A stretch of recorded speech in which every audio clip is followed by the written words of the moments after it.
queria falar hoje, na verdade, sobre uma reflexão. O tema seria: por que Jesus veio ao mundo? Quantos aqui já se perguntaram sobre o porquê por que Jesus veio ao mundo? Para nós entendermos um pouquinho sobre esse motivo, eu creio que o principal local para a gente buscar essas respostas seria lá nos 4 evangelhos. Lá em Mateus, Marcos, Lucas e João, eles descrevem esse período que Jesus passou aqui na Terra como homem. Eles descrevem o que Jesus fazia, como ele fazia, o que ele falava, o que ele pregava. Então, claro que juntando com todo o resto da Bíblia, mas principalmente aqui nesses 4 livros, nós vamos ver um pouquinho do porquê que ele veio, o que ele veio fazer aqui no mundo.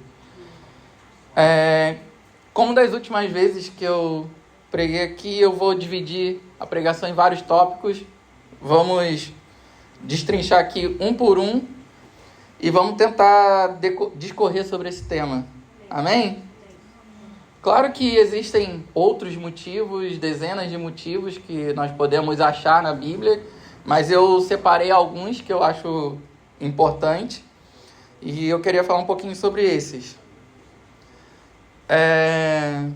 O primeiro ponto que eu separei aqui é que Jesus ele veio para sofrer. Jesus ele precisava morrer, ele precisava ser rejeitado e ele precisava ressuscitar no 3º dia. Amém? Sem esse sofrimento, a missão de Jesus não estaria completa. O propósito de Deus não seria cumprido, né? E nós estaríamos condenados hoje. Eu queria abrir com vocês lá em Marcos 8:31.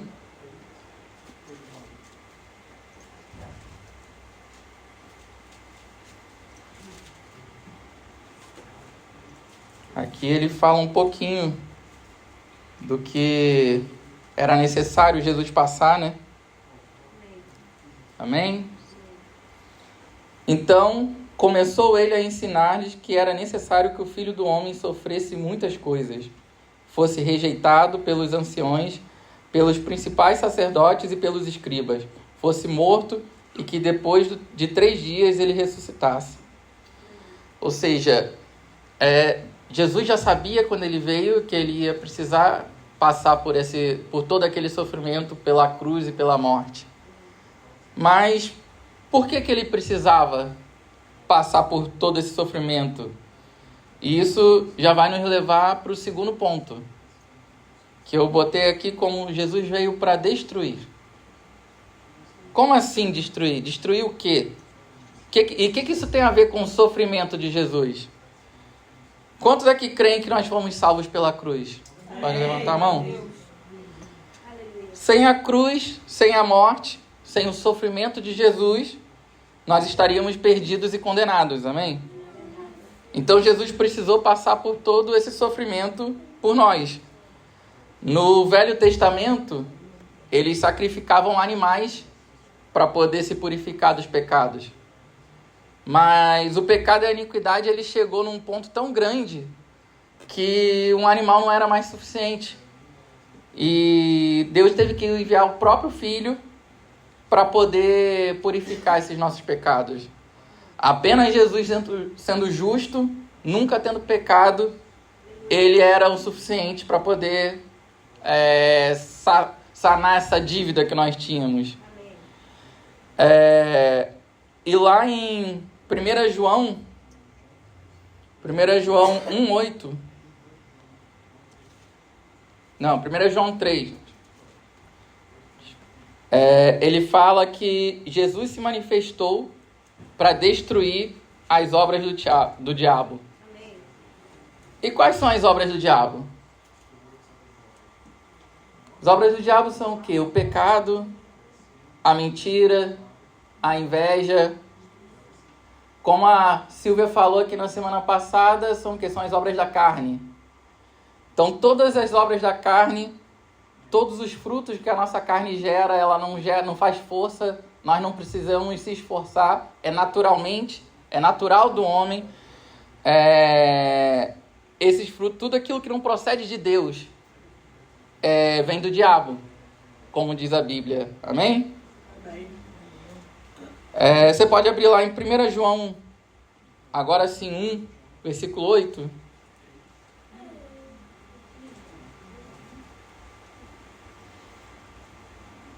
Amém? Se dissermos que não temos pecado nenhum, a nós mesmos nos enganamos, e a verdade não está em nós. Ou seja, a Bíblia aqui diz que todos nós somos pecadores. Ah, Leandro, mas você está generalizando, não é bem assim. Jesus nos lavou de todos os pecados. Mas eu queria fazer uma pergunta: quantos aqui creem na Bíblia? Amém? Eu queria, aqui antes de passar para a próxima parte, fazer uma observação com 2 textos da Bíblia. O primeiro texto está lá em 2 Timóteo, capítulo 3, versículo 16 e 17.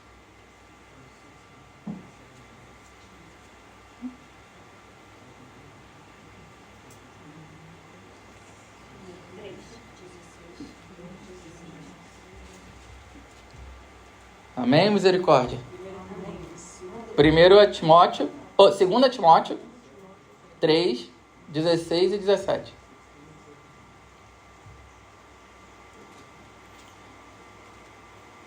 Vamos ler? Amém? Toda a Escritura é inspirada por Deus e útil para o ensino, para a repreensão, para a correção, para a educação na justiça, a fim de que o homem de Deus seja perfeito e perfeitamente habilitado em toda boa obra. Então ele está falando aqui o quê? Toda a Escritura. Nenhuma parte dela está errada, amém? Então vamos lá para Apocalipse agora? Apocalipse 22, do 18 ao 19.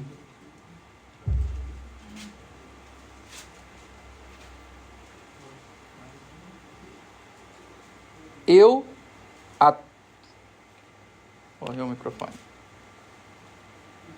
Ilha. Bom, vamos fazer uma pregação itinerante hoje. A todo aquele que ouve as palavras da profecia desse livro, testifico. Se alguém lhe fizer qualquer acréscimo, Deus lhe acrescentará os flagelos escritos nesse livro. E se alguém tirar qualquer coisa das palavras do livro desta profecia, Deus tirará a sua parte da árvore da vida, da cidade santa. Amém? Amém. Ou seja,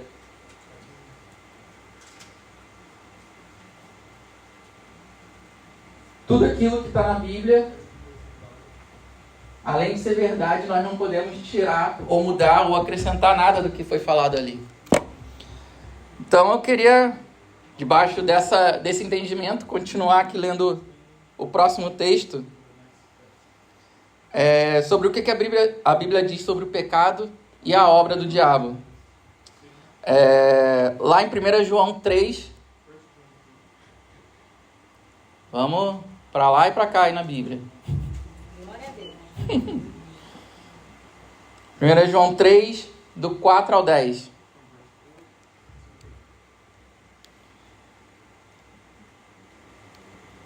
Todo aquele que pratica o pecado também transgride a lei, porque o pecado é a transgressão da lei.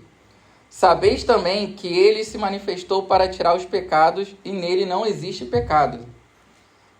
Todo aquele que permanece nele não vive pecando. Todo aquele que vive pecando não o viu nem o conheceu. Filhinhos, não vos deixe enganar por ninguém. Aquele que pratica a justiça é justo, assim como ele é justo. Aquele que pratica o pecado procede do diabo, porque o diabo vive pecando desde o princípio. Para isso se manifestou o Filho de Deus, para destruir as obras do diabo. Todo aquele que é nascido de Deus não vive na prática do pecado, pois o que permanece nele é a divina semente. Ora, se não pode viver pecando, porque é nascido de Deus. Nisto são manifestos os filhos de Deus e os filhos do diabo. todo aquele que não pratica a justiça não procede de Deus, nem aquele que não ama o seu irmão.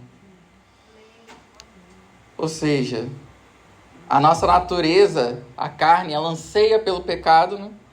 Mas através do sacrifício de Jesus, por causa do sofrimento, do sangue que foi derramado, quando nós permanecemos na palavra de Deus, quando nós obedecemos e deixamos o pecado, Jesus destrói toda a obra do diabo na nossa vida.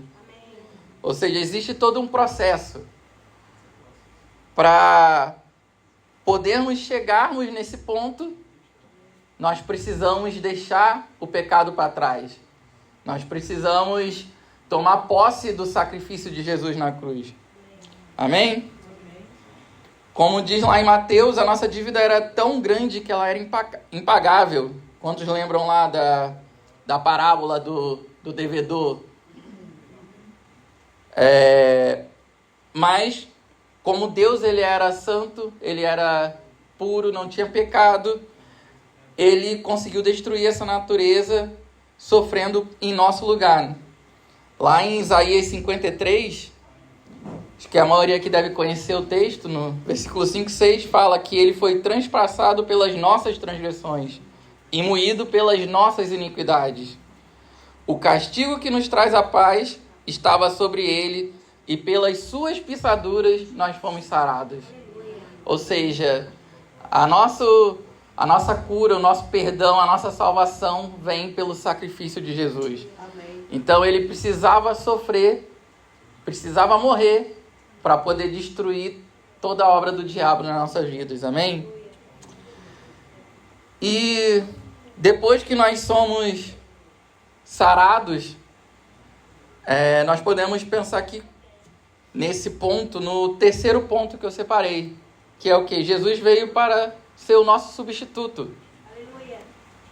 Por quê? O sofrimento de Jesus, ele só nos purifica porque nós que deveríamos sofrer no lugar dele. Nós que merecíamos a morte, nós merecíamos a cruz. Mas ele sofreu em nosso lugar, ele tomou os nossos pecados, tudo aquilo que nós tínhamos e sofreu as nossas consequências.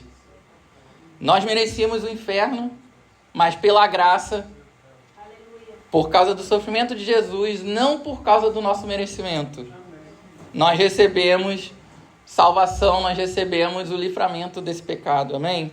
Amém. Lá em Marcos 14, quem quiser abrir aí, Marcos 14, 24.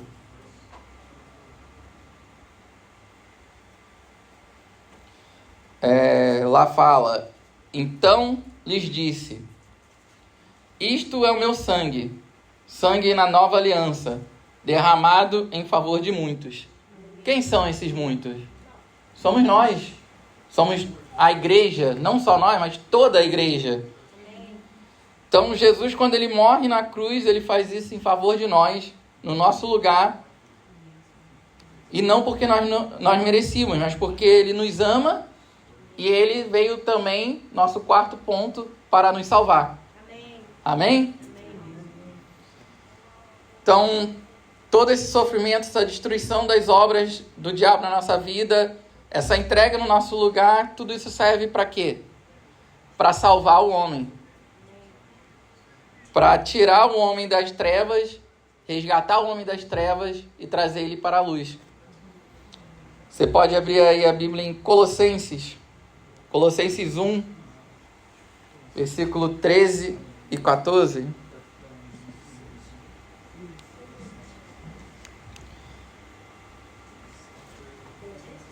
Colossenses 1, versículo 13 e 14.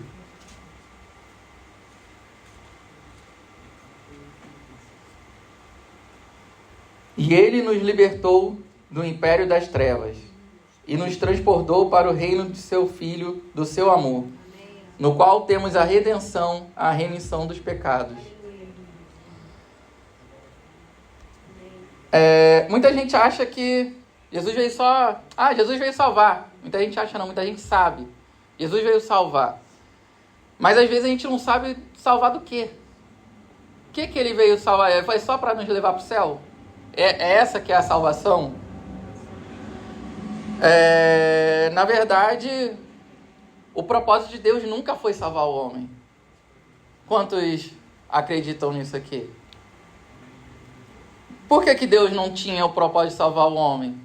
Porque quando Deus criou o homem não precisava ser salvo. Lá em Gênesis 1, no 27, a maioria deve conhecer ali a palavra quando a criação do homem, Deus fala, criou Deus, pois o homem, a sua imagem, a imagem de Deus o criou, homem e mulher. Ou seja, Adão e Eva, eles tinham a imagem de Deus quando foram criados, eles não precisavam ser salvos, eles já estavam no propósito de Deus. Mas se a gente for lá no capítulo 5 de Gênesis, já depois do pecado, como que a Bíblia descreve quando nascem os filhos de Adão e Eva?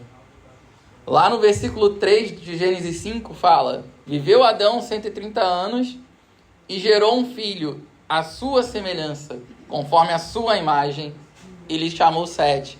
Ou seja, a partir do pecado, o homem não tinha mais a imagem de Deus, ele tinha a imagem de Adão, um homem pecador. E, como diz a Bíblia, por causa do pecado de um, todos nós se fizemos pecadores. Ou seja, quando Adão e Eva pecaram, eles se tornaram inúteis para o propósito de Deus. E eles também não geravam mais filhos que seriam úteis ao propósito de Deus. Então, Jesus, quando ele veio ao mundo, ele precisou nos salvar dos nossos pecados, para quê? Para que nós possamos voltar ao propósito de Deus. E qual é o propósito de Deus? Eu sempre fui ensinado desde criança uma frase que resume o propósito de Deus. Acho que cada um conhece essa frase de uma forma um pouco diferente, mas eu conheço a frase dessa forma: ter uma família com muitos filhos, a imagem e semelhança de Jesus, para a glória de Deus. Aleluia.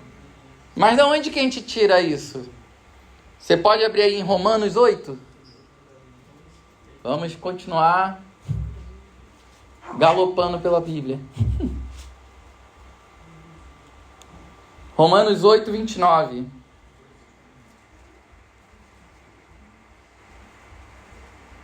Amém? Amém. Porque os que de antemão conheceu, também os predestinou para serem conformes à imagem de seu Filho, a fim de que ele seja o primogênito entre muitos irmãos. Ou seja, o que isso tem relação com essa frase? Por que ter uma família? Porque se somos irmãos, fazemos parte de uma mesma família. Com muitos filhos, porque são entre muitos irmãos. A imagem e semelhança de Jesus, como diz o versículo, e para a glória de Deus, porque o Deus veio ao mundo para glorificar a Deus e nós também precisamos glorificar a Deus com a nossa vida, amém? Amém. Ou seja, nós já vimos que Jesus não veio somente para nos salvar, para levar para o céu, mas para nos colocar de novo no propósito dele. Amém. E que tudo que ele fez, tudo que ele veio sofrer para destruir as obras do diabo, tudo isso foi para nos salvar.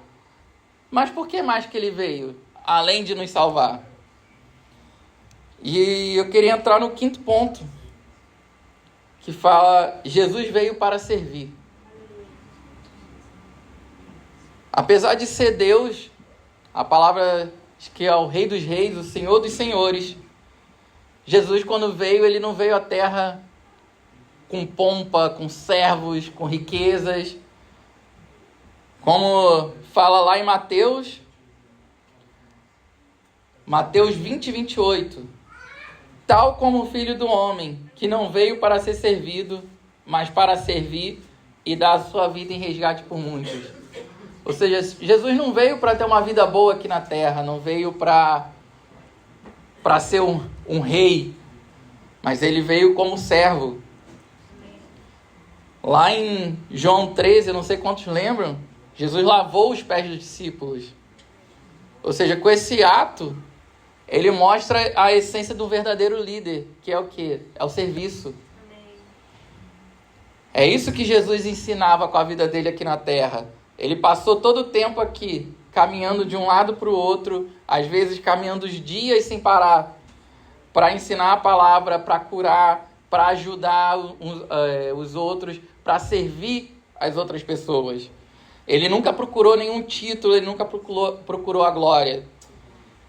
Quando Pilatos pergunta lá se ele era o rei dos judeus, ele fala o quê? Tu dizes. Ele não assume para ele a glória. Em nenhum momento da palavra você vê Jesus buscando alguma glória. Ele sempre deixa a glória para Deus. E eu queria dar um exemplo também com alguns dos apóstolos. Por exemplo, Paulo, lá em Romanos, quem quiser abrir Romanos 1:1.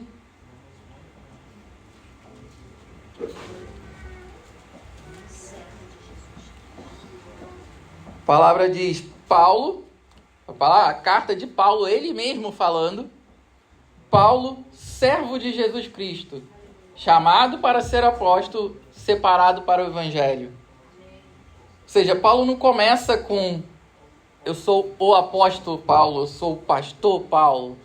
Ele começa como, eu sou o servo Paulo. Eu fui até chamado para ser apóstolo, mas em primeiro lugar eu sou servo.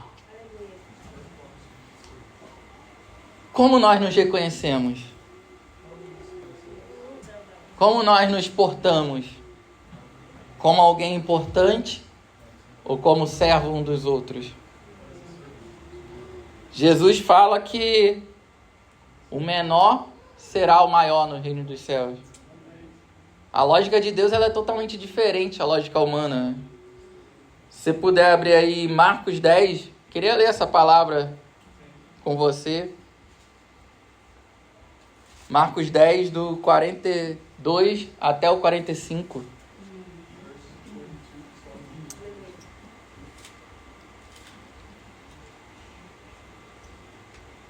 Mas Jesus, já chamando-os para junto de si, disse-lhes: sabeis que os que são considerados governadores do povo têm-nos sobre seu domínio, e sobre eles os seus maiorais exercem autoridade.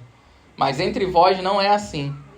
Pelo contrário, quem quiser tornar-se grande entre vós, será esse os que vos sirva. E quem quiser ser o primeiro entre vós, será servo de todos. Pois o próprio Filho do Homem não veio para ser servido, mas para servir e dar a sua vida por resgate a muitos.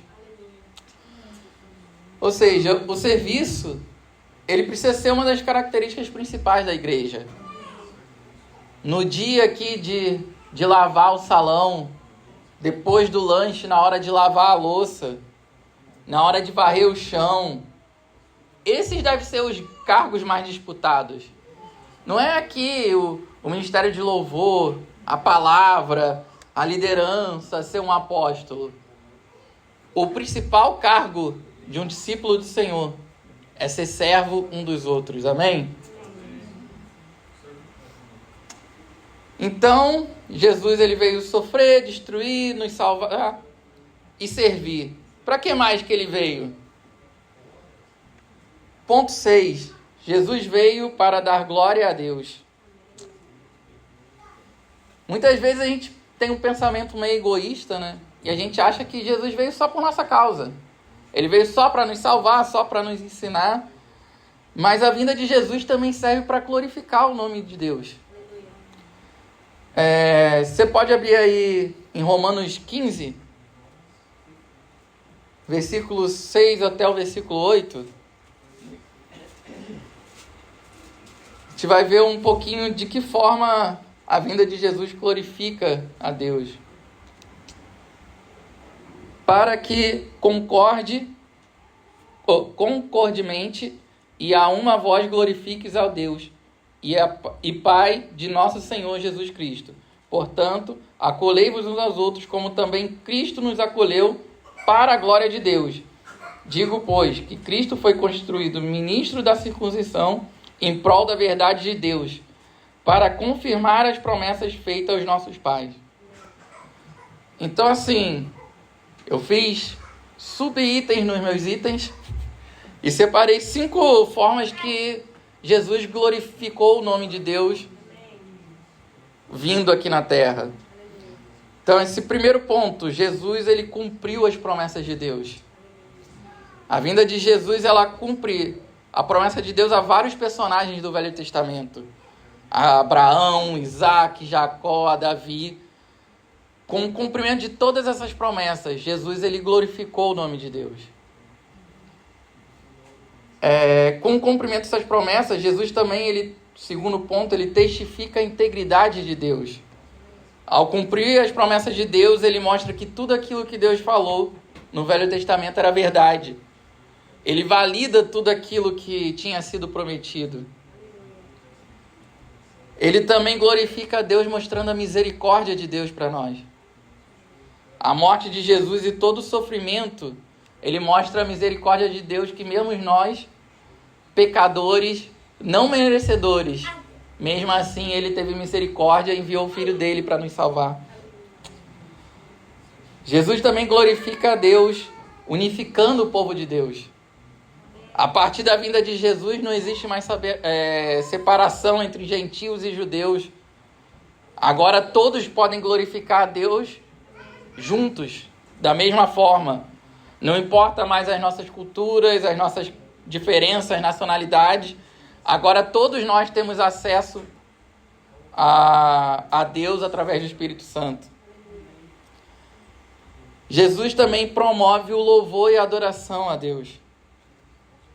Em todo momento, Jesus nos leva a adorar a Deus, tanto de forma individual quanto coletiva.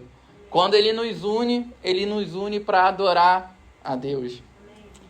Lá em João 4:24, fala que Deus é Espírito e importa que os seus adoradores o adorem em espírito e em verdade. Jesus, ele nos ensina a adorar em toda a vida dele aqui na terra. Quando ele nos ensina a orar o Pai Nosso, como ele começa? Pai Nosso que está nos céus, santificado seja o seu nome. Ou seja, a nossa prioridade, antes de tudo, nós precisamos glorificar a Deus. Você pode abrir aí em 1 Coríntios 10, versículo 31.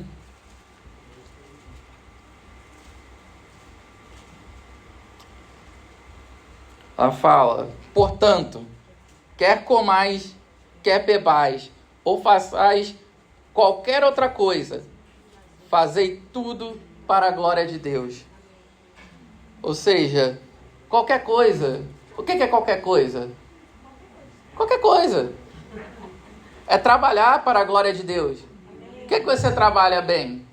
Não é para ganhar aumento. O aumento é uma recompensa. Você vai trabalhar bem para a glória de Deus. Por que você vai criar seus filhos bem? Para ter filhos educados. Não, para a glória de Deus. Como recompensa, você vai ter filhos bem educados. Você joga futebol bem para quê? Para glorificar a Deus. Não é você receber uma falta, um carrinho, começa a xingar, começa a entrar na carne. Você glorifica a Deus com seu testemunho em qualquer momento. Seja brincando, seja trabalhando, seja estudando, seja orando, seja na reunião. Em todos os momentos nós precisamos glorificar a Deus. Amém? E aí eu queria entrar no último motivo que eu separei aqui, que é: Jesus veio para nos mostrar como devemos viver. Jesus, quando ele veio ao mundo, ele se fez homem como nós. Ele era carne e osso. Muita gente até tenta contestar: mas Jesus era Deus. Mas a palavra deixa bem claro que quando ele veio, ele abriu mão de toda a divindade dele e ficou no mesmo patamar que nós, como homem. Lá em Filipenses 2, versículo 7, quem estiver anotando ou quiser acompanhar, ele fala: antes, a si mesmo se esvaziou, assumindo a forma de servo, tornando-se em semelhança de homens e reconhecido em figura humana. Ou seja, se lá no começo nós já estabelecemos que tudo que está na Bíblia é verdade, Então, Deus não era Deus. Jesus não era Deus enquanto estava aqui como homem. Ele era Deus, mas ele não tinha os atributos de Deus. Ele era como eu e você. E tudo que ele fez aqui, ele dependia de quê? De oração. Jesus jejuou. Jesus chorou. Ele passou por tudo aquilo que nós passamos, mas através do Espírito Santo, através da oração, através do jejum, ele conseguiu passar por tudo aquilo que ele passou aqui. E lá em 1 Coríntios, se você quiser ir abrindo aí 1 Coríntios 11:1, Deus fala que nós precisamos ser imitadores de Cristo, assim como ele era. Ou seja, a vinda de Jesus nos serviu como exemplo. Nós agora temos algo palpável para nós olharmos e imitarmos. Amém? Lá em Filipenses 2:7 fala, lá em 1 Coríntios 11:1 fala, sede meus imitadores, como também eu sou de Cristo. Se você puder já pular aí para Efésios 5:1 e 2.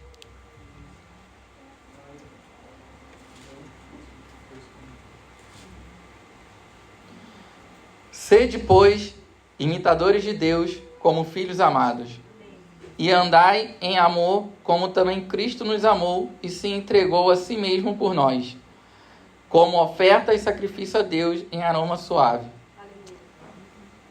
Mas como que nós vamos conseguir imitar Cristo? Como nós vamos saber como ele viveu, como foi esse exemplo? Através da onde? Aonde que a gente pode ver a vida de Cristo? Na Bíblia, né? Nos 4 evangelhos nós vemos tudo aquilo que ele viveu, tudo aquilo que ele passou e como ele passou por cada momento. Então, para a gente poder imitar a Jesus, o primeiro passo é o quê? Nós precisamos conhecer a Bíblia. Nós precisamos ler toda a Bíblia e praticar a Bíblia. Amém? Um outro ponto que eu sempre gosto de falar quando entra nesse tema, é até o nome de um filme, a gente pode se perguntar, nessa situação, o que faria Jesus em meu lugar? Aconteceu qualquer problema, você se pergunta, antes de você murmurar, antes de você reclamar, antes de você fazer qualquer atitude, passar o cartão sem ter como pagar, você pergunta, o que faria Deus no meu lugar? Jesus em meu lugar? Amém? Amém. E depois dessa breve introdução, eu queria já agora, começando a concluir, quantos aqui conhecem João 3,16? Amém? Amém. Que Deus amou o mundo de tal maneira que deu seu Filho unigênito, para que todo aquele que nele crê não pereça, mas tenha vida eterna. Todo mundo conhece praticamente esse versículo. É um dos primeiros versículos que lá na escolinha das crianças nós aprendemos, né? E aqui ele fala um pouquinho de como Deus, como Jesus, eles agiram e manifestaram o amor, né? Mas eu queria ir para a contrapartida desse versículo. Lá em 1 João 3,16.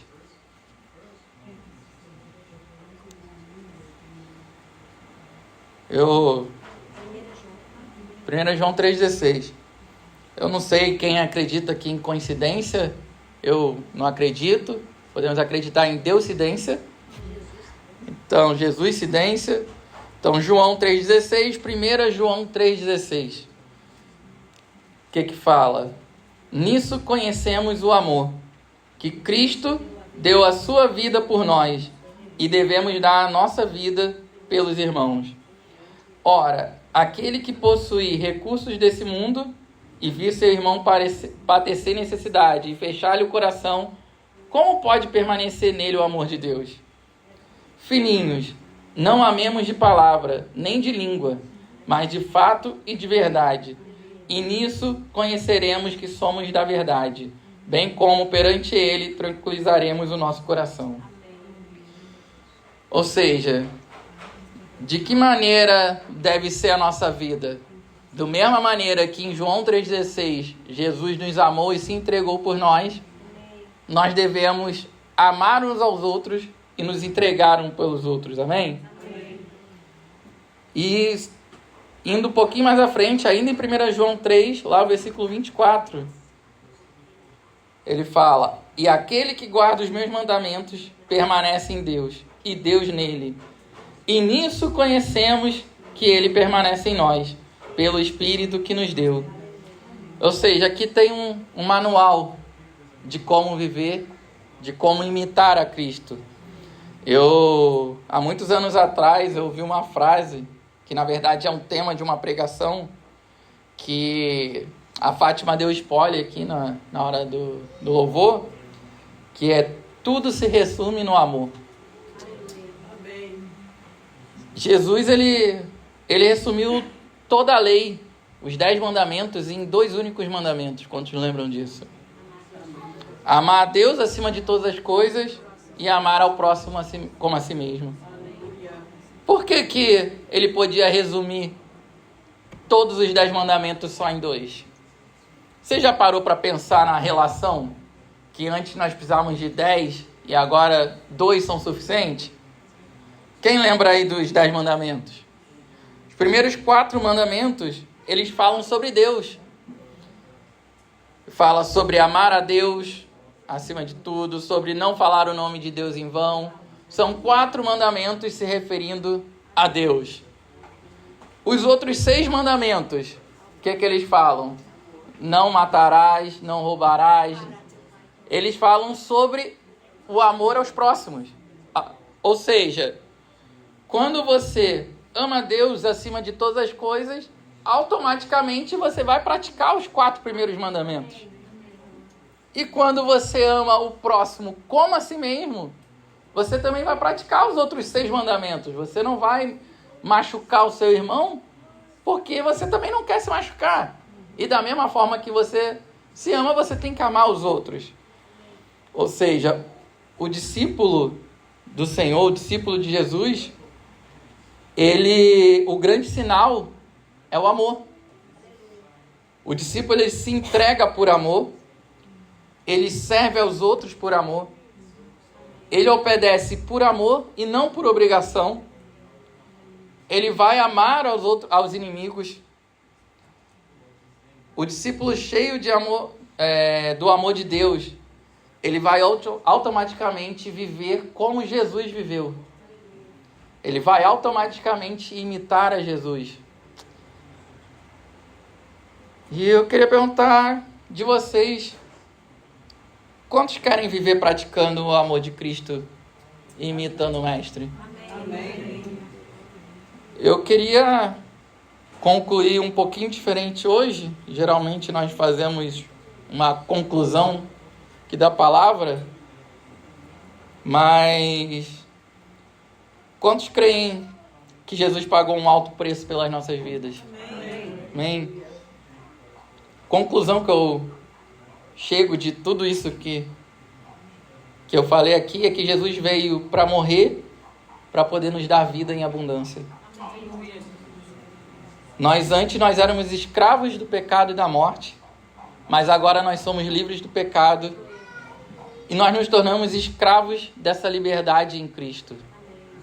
Nós somos livres agora para servir a Deus. Você é livre para adorar a Deus. Você é livre para obedecer a palavra de Deus. Você é livre para ser servo, escravo do seu irmão. Você, mas como eu sou livre para ser um escravo? Porque o mundo não consegue fazer isso. Uma pessoa sem Jesus, ele não consegue servir ao próximo acima das suas próprias necessidades. Você precisa ser livre para poder ter essa atitude. Servir a Jesus, ele não é só vir às reuniões ao domingo, é um estilo de vida. É ter um modelo para a gente imitar. É ter uma missão para a gente cobrir. É vidas para a gente salvar. Lá em Lucas 9, do 23 ao 24, Jesus fala: se alguém quer vir após mim e a si mesmo se negue, dia a dia tome a sua cruz e siga-me. Pois quem quiser salvar a sua vida, perdê-la-á. Quem perder a vida por minha causa, esse a salvará. Ou seja, por muitas vezes a vida cristã, ela parece difícil, porque ela é difícil. Nós precisamos seguir um caminho, como a Bíblia diz, estreito. Mas eu queria também te animar. Lá em João 16, versículo 33. Se você quiser abrir.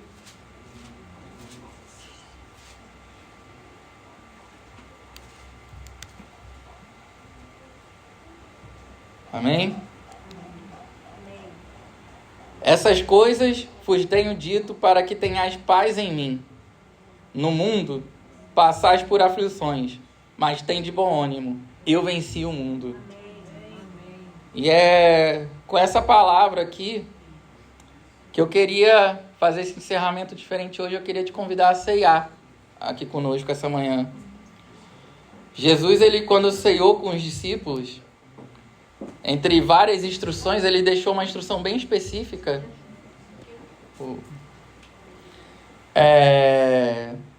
Lá em 1 Coríntios 11, do 24 ao 25, ele fala: e tendo dado graças, o partiu e disse: isto é meu corpo, que é dado por vós.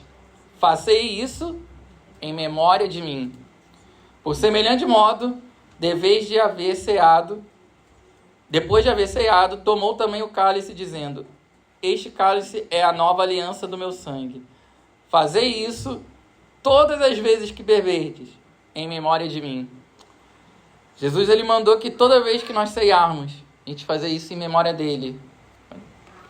E eu queria então que hoje nós ceiássemos, colocando todos esses pontos do porquê Jesus veio na nossa memória. Que você pudesse ceiar hoje lembrando que Jesus veio para sofrer por nós. Ele veio para destruir o pecado nas nossas vidas. Ele veio para substituir e pagar a nossa dívida. Ele veio para nos salvar. Mas ele também veio para servir, para glorificar a Deus. E ele veio para nos dar o exemplo de como nós devemos viver. Então, que você possa ter isso na sua memória hoje. O que Jesus fez por nós, com todo aquele sofrimento na cruz.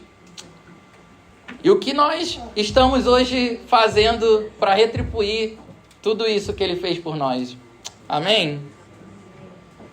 Então, você é livre para ceiar sozinho, para cear com sua família, com um irmão, mas que você possa ceiar lembrando do sacrifício de Jesus. Enquanto nós ceiamos, os irmãos aqui vão tocar uma música, que você possa também declarar a letra dessa música para algum irmão. Essa música não é uma música que você declara para Deus de olho fechado, é uma música que você declara para o seu irmão. Que nós possamos fortalecer a nossa comunhão hoje como família de Deus, amém?